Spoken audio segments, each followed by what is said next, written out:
What's good, guys? Charles from Team COG coming at you guys here with a Ancient Warrior deck profile. Let me, 1 second. Yep, here it is. Ancient Warriors. So before we get into the video, I have a few announcements and a few kind of like disclosures. This deck is very much still in testing, very much testing. It's definitely like not the final list, and like my extra deck here, if you guys can't see, my extra deck consists of like 6 cards. It should be 7.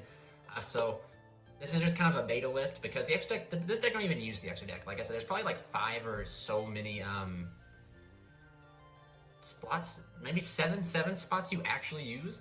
The rest is just kind of flex space, and if you're playing Pot of Extravagance, the extra deck really doesn't matter, except for this busted of a card, Dragon Oaths.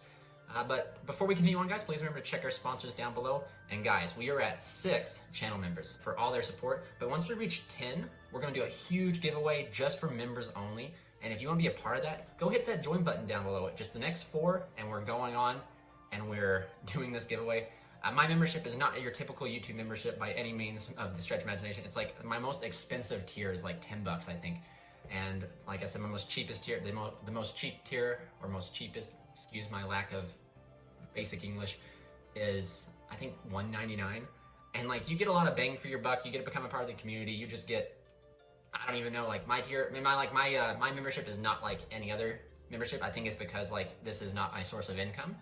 It's just a hobby. Everything that is like your guys' membership goes towards the channel, goes towards production, goes towards, you know, getting cards, towards getting equipment. So yeah, so if you guys want to, hit that join button down below. Next 4, and we're doing a huge giveaway for members. Sadly, it'll just be for members only, but that doesn't mean I don't have a giveaway coming from just my subscribers. But also, again, if you guys can't, you know, times are rough, things are kind of crazy. If you can't support by becoming a member, go down below and listen to the CRUSADE. It's a podcast in which I host a bunch of different YouTubers, a bunch of different YuGiOh community members, and sometimes it's just me just rambling, and I really enjoy it, and it also puts back in the channel because by listening to it, you're also supporting the channel and my content. So please think about heading down below, hitting that join button. If you can't join, listen to the CRUSADE. Check out our other sponsors down below, and without further ado, let's get into the Ancient Warrior deck profile. Okay guys, here's the deck profile. It is a 41 card main deck, and as you can guys clearly see, 6 card extra deck. So let's go ahead and jump into it. I'll kind of explain some of the ratios and stuff like that as I go through in some of my explanations.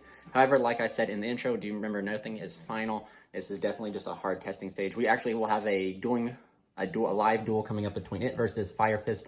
We'll see if these Ancient Warriors of the 3 Kingdoms can take on the Brotherhood of Fire Fortress on Liang Peak. So let's go ahead and jump into it here. We have 3 Virtuous Lujan. So this card is just amazing. The only thing that's bad about this card is it cannot go first. This card is just a strict going second card. And any card that has like 3 effects, in my opinion, as long as those 3 effects are like halfway decent, is a really powerful card, and that's what this guy has. So Virtuous here says, if you control another Ancient Warrior monster, your opponent cannot target it for attacks. Then if your opponent controls more monsters than you do, you can send 1 face-up card from your field or your hand to the graveyard, special summon 1 from the deck. So it's to me like Tour Guide of the Underworld. And then it says whenever another Ancient Warrior, not himself, declares an attack, you draw a card. And like that drawing card can be very good, and there's a reason why, because you can draw into like Ambitious or Fearsome and get on more damage and more stuff, and more pack a bigger punch when going second. So something I should note, that thanks to this card right here, this deck now has a very viable going first. However, even though this deck can now go first without, you know, just completely losing if it's forced to go first, this deck does still lean to go second, just because like Lujan is such a powerful card going second. This card has no versatility. If you go first with this card doesn't do you anything. So essentially you just kind of, I mean, it's definitely not good with going first by any means. There is some really weird, before I put it away, there is a very weird or sometimes interesting interaction that comes up where you can have this out with the Ingenious. I'm not even going to try to pronounce their actual like names because I don't want to slaughter them.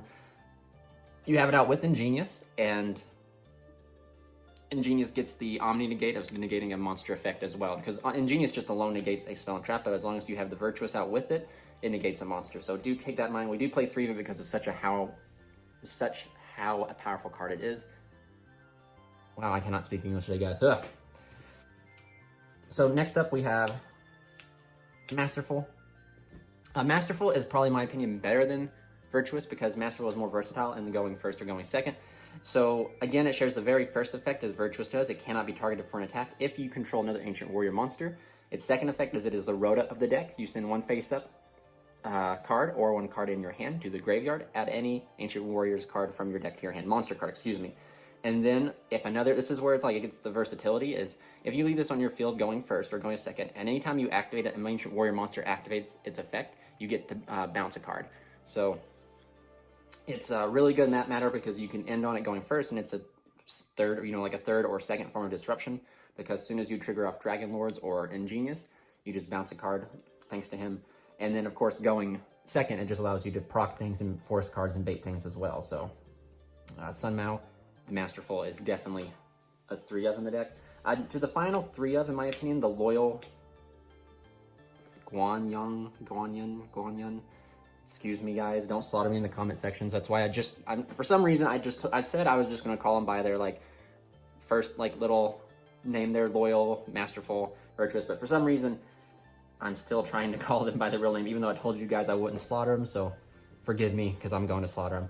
This guy is the deck's themed Pranker Tops. This is, again, why I believe this deck still leans to going second, because this card is just really good as well in the going second. It does nothing going first at all, but going second, like, this card has a lot of unnecessary restrictions, which I guess you can understand Konami for doing this. But your opponent must control more monsters than you do to activate this effect, a special summon.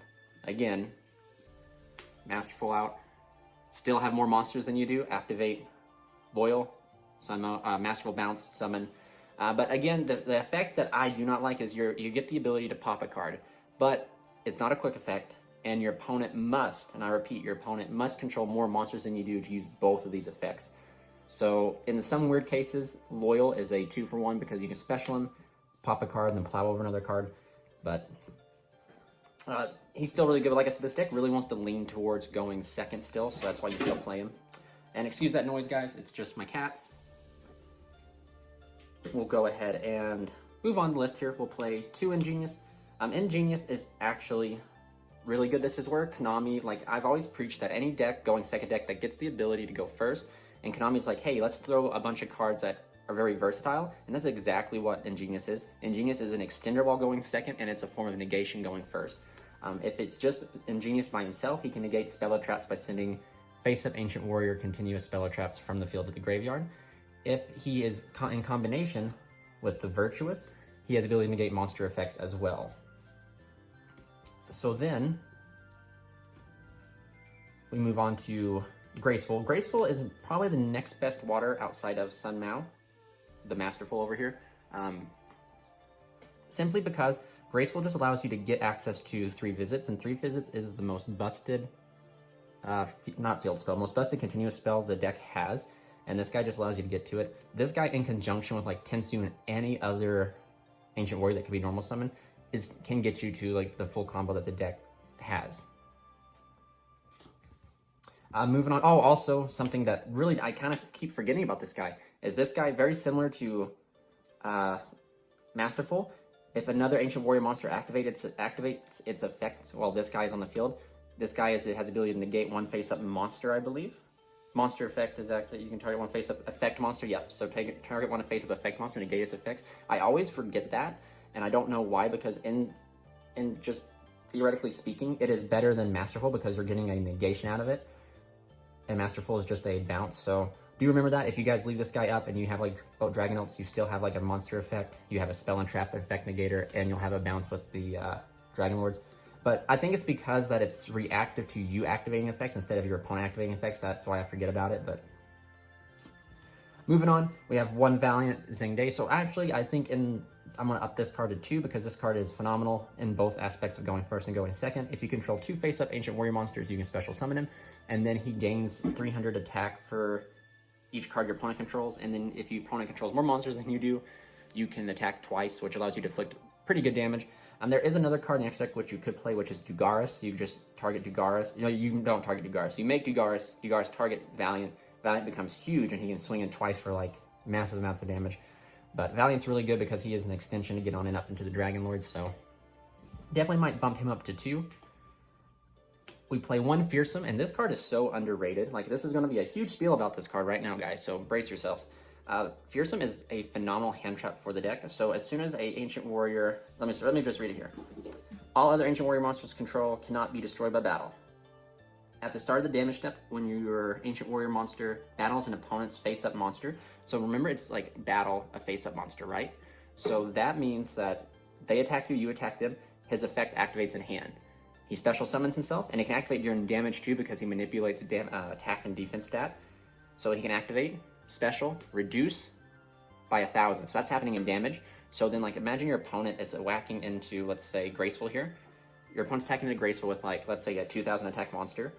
Damage calc, Fearsome, comes down, reduces the attack, because it says at the start of the damage step, not damage calc, excuse me, at the start of the damage step, comes down, removes 1,000, so now it's 1,000. It crashes into the Graceful, gets destroyed by battle. Fearsome then can target another card and destroy it. This card is a 2-for-1, is the best way that I can describe it, very similar to how I describe impermanence. It pops down and it removes 2 cards for the price of just essentially just popping down on the field. This card will probably be bumped up along with Valiant because Fearsome's remarkable and Valiant's also really good, but I really like Fearsome. I even see some lists when I've been playing this guy, and I think they're sleeping on this guy because I want to see this guy sometimes because the fact that it doesn't even matter if you attack or they attack, the fact that this guy can pop down and just solve 2 cards in one is remarkable. For finally the boss monster of the deck, I believe, Chowday, Ambitious Chowday, however you pronounce it. This guy is like a very weak Dark Destroyer. We have a watered down Pranker Tops here, and we have a watered down Dark Destroyer. This card says that if you control another Ancient Warrior monster, your opponent cannot target this card for card effects, and it cannot be destroyed by your opponent's card effects. It's 3,025, so the likelihood of it getting fought over by attack is very small, not to mention like it just gets bigger if you have Dragon Lords out. But it says, if cards your opponent controls is destroyed by battle or card effects, you can discard, or you can send one face-up card from the field or your hand, special summon this card. So my immediately gripe with that first effect is this right here should not have had that effect. It should have been send special regardless, but it requires your opponent to do something or something to happen in order for you to special summon him. And then the second effect is when this card destroys an opponent's monster by battle and sends it to the graveyard, you can special summon that monster to your field into defense position. So that's actually really good because like if you defeat a Link monster, like Link 2, Link 3, or if you defeat if you defeat a Link 2, like imagine you're playing the mirror match, you defeat your own Dragon Lord, you reborn the Dragon Lords to your side, that immediately allows you to go into the Nightmare Unicorn, Link 3. It just allows you to practically get to an access code if you have it, if you want to play it. So really good, I'd say a pretty suitable boss monster for the deck. I kind of get Konami's learn from their mistakes in the past by making busted cards, so they're trying to make it even with the Ancient Warriors, so it does make sense, but a very good card nonetheless. That's it for the Ancient Warriors, guys. Right now, like I said, I'm going to probably up Valiant and up Fearsome in my future list because Fearsome's busted, guys. I can't stress enough how good Fearsome is. Moving on for the hand traps, 3 Ash, 3 Effect Veiler. I always play Effect Veiler as the testing hand trap while I try to figure it out. This will probably be exchanged for Ogre. Ash Blossom's in here because it's Ash Blossom, but sadly, as we all know, Ash Blossom's in here because you need to have interaction with your opponent, but you almost always need to play a second hand trap because Ash just doesn't do enough anymore. So, and like I said, this deck is still kind of geared to go second, even though it can go first now.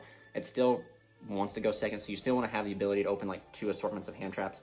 And also, Effect Veiler is just responsive with Virtuous, because if you draw infinite impermanence off of the Virtuous, when you attack, you have to set that infinite impermanence, which I guess hindsight, it doesn't matter which way you go about it now that I think about it. Don't listen to me. Because no matter what, you'd have to set the imperm. I guess it just protects you from cards like Veiler, Cosmic Cyclone, and stuff, where if you draw into Veiler over imperm, you can Veiler your opponent the following turn. But that's it for the monsters. We'll move on to the spells. We have 3 of the most busted spell cards this deck has, which is Ancient Warrior Saga 3 Visit. This card is remarkable. This right here laid the groundwork for the rest of them, but Konami's like, why would we follow a good card? Well, let's just make the card significantly worse. So Ancient Warrior Saga 3 Visit says when it's during your main phase, if you normal or special summon Ancient Warriors, you can target the Ancient Warriors, and then you can add an Ancient Warrior monster with a different name from your deck to your hand. It's a Rhoda. And then if this card is sent from the field to the graveyard, which of course, as you guys know, Virtuous, Masterful, Graceful, and Ingenious all send these cards from the field. So then its second effect is if this card is sent from the field to the graveyard, you can special summon an Ancient Warrior monster from your hand. So it's a Rhoda and it's an extension. It is just remarkable. I'm very upset in a sense that Konami should have at least put the last effect, the special summon from the hand, on one more Ancient Warrior Saga card, but they didn't. So this card is significantly the best one in the entire deck. So, yep, 3 visits. 2 East by South Winds. This is the next best card, because this card right here practically just says if this card is sent from the field to the graveyard, your opponent cannot respond to your Ancient Warrior effects. So sometimes the best thing you can do is just plop this down, activate it. You have a 50-50 shot of its own effect sending it. And do take note, like, I think it's after the second standby phase, you have to send this card, so you're going to get the effects no matter what. But East by South Winds, you have a 50-50 shot because you flip a coin. If heads, it goes to the graveyard. If tails, it stays, or that's reversed. But you practically do that, and if they don't respond to this, it goes to the graveyard, and then your opponent cannot respond, and that's when you just plop down the Loyal here. Plop down the Loyal Guan and just pop a card for essentially free. Loyal Guan's also one of those cards where going second, it's a 2-for-1 because you can special it, pop a card, and tackle or something by battle. And if you combo that off with East by South Winds, your opponent can't even respond to that, which is crazy. 1 Borrowing of Arrows. I'm not too sure if my Ancient Warrior Saga lineup is correct, but this card right here requires... This card right here is really good because this card, when it's sent from the field to the graveyard, can grab you any of your Ancient Warrior Saga cards. However, in order for you to use that effect, you have to control 2 of different attributes, and that's where I'm like, why Konami? I get the theme of the deck, but why? So that's why we're playing at 1, because it's just an additional copy of East by South Winds and 3 visits. And then finally, Sun Lu Alliance. This card, I've heard a lot of profiles say this card is like really remarkable, and I actually don't think so. I think that its ability to skill drain an opponent is great. I think that it's an Ancient Warrior Saga card by name. I think that having to control 2 different attributes before you can use that effect is bad, but it is something that we can have. So like if you do just like special Lu Guan or the Loyal, then normal Sun Mao, then activate this card and shut off all the effects of like the declared attribute, then decide to go off, that does happen. But most of the time your opponent has more negates out there. This right here would be way better if you just go activate it, declare an attribute, as long as you control Ancient Warrior, and then you can only summon or do something with Ancient Warriors. I believe that would have made this card significantly better, but I digress. So I think that's it. I think we only play a total of 3, 5, 6, 7, 7 Ancient Warrior Sagas, and like I said, if all of them shared the last effect of 3 visits, they all would just be strictly busted, but for some reason Konami didn't want to do that. I'm moving on for the spells. We have 3 Kinky. Oh, get out of here. Shoo, be gone. Sorry about that, guys. I am not redoing a video more than once today, so you're just going to have to see the bopping of the cat head. No animals are abused in making this video. 3 Tinky, it searches your entire deck. Nothing more to say. And it's a continuous spell or trap, so essentially Tinky, if you guys haven't seen my 1, 2, and 3 card combos, Tinky grabs you Sun Mao. Sun Mao is practically a 1-card Dragon Lord, and it's a 1-card interruption. 3 Tensu. Tensu is in here because, of course, they're Beast... Well, of course, they're all Beast Warriors. Let's take a moment to acknowledge that. Tensu just allows you to get an additional normal summon, and like in certain hands where you don't open 3 visits, if you open Tensu plus Graceful and like any level 4 Ancient Warrior, you practically get to 3 visits and can still like combo off that way. I maybe would cut this down because you never want to see multiples, but it's definitely, in this deck for sure, it's not like Fire Fist. You don't want to see multiples because it's not good in multiples. I don't know how else to put it. It's not good in multiples. You won't, but like you want to see it. So maybe 2's the correct ratio. I'm not sure. Still testing, of course, so we'll definitely get to that later. Again, maybe we can cut a Tensu to add a Fearsome or an Valiant. I'm not 100% sure. But, like I said, hopefully by this next weekend, we'll have this list figured out and we can have it ripened and perfected so that the 3 Kingdoms stands a chance against the Brotherhood. But 3 Tensus so far. 3 Call by the Grave. This deck really is like, it has its particular combos that it does, but Call by the Grave is just such a universal aggressive and not really aggressive. It's an aggressive card, but it's a offensive and defensive card in the sense. So like you protect your own plays with it, or you can disrupt your opponent. So, and not gonna lie, I'm too chicken not to play Call by the Grave because I don't like being hand trapped. I don't like my turn being stopped by Ash or Veiler or Ogre. So definitely playing Call by because, you know, if we have to eat an end perm, there's nothing we can do about it. 2 Desires. Desires here is extremely good. You can also play Pot of Extravagance, but like I said, Pot of Desires plus Virtuous here says is practically draw 3, whereas if you play Pot of Extravagance, you only draw 2, and that's, you know, who doesn't want to draw an extra card?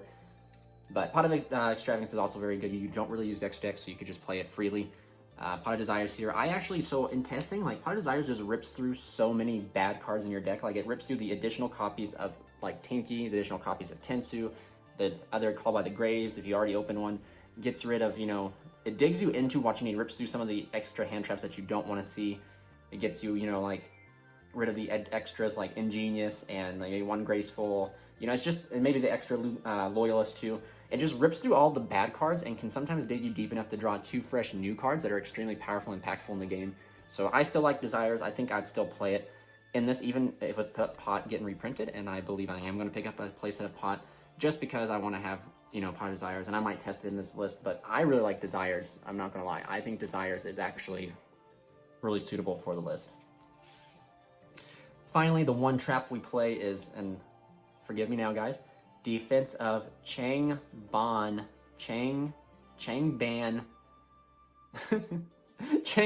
the Defense of the Bridge. I'm not even going to try it. I'm too immature to even attempt to say it, but this card right here is the only trap that Ancient Warriors have. It's the best trap, actually, let's be honest, because it is the only trap that they got, as far as I know. If you're Ancient Warriors monster battles, your opponent cannot activate spells or trap cards until the end of the damage step. You can only use each of the following effects once per turn.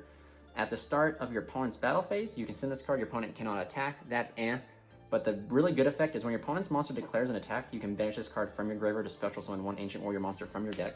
So the best part about it is through your combo, you're going to have a negate either with the Ingenious or with Dragon Lord. So this card's going to get to the graveyard. You just flip it over, send it to the graveyard. Then as soon as your opponent declares, you can chain this and banish it, and then practically grab out Chowday directly from the deck. And then Ambitious here is just so much pressure on the opponent's following turn. The fact that it can't be removed is remarkable. But that's it. We only play one of this card because it's not the best. It doesn't do enough. Maybe I thought about even playing like Foolish Brave of Goods to get to the graveyard, but the fact that it requires your opponent to declare an attack versus just being able to banish it freely drove me away from that. But it is a good card to search up when you open the nuts, and you can just kind of set up extra additional disruption and extra additional damage with Defense of the Bridge. Hold the bridge. Moving on, so like I said, guys, this right here is 6 cards right here in their deck. There should be a 7th card, or potentially an 8th card, excuse me, and I'll talk about that. The rest of the extra deck is totally up to you. I'm still tinkering around with what even to play. I know Dugaris is going to find his way in, but for the most part, you need to play 2 to 3 Dragon Lords because this card is phenomenal. Let me read you this card. This card does 3 things, which, again, like I said, Virtuous and,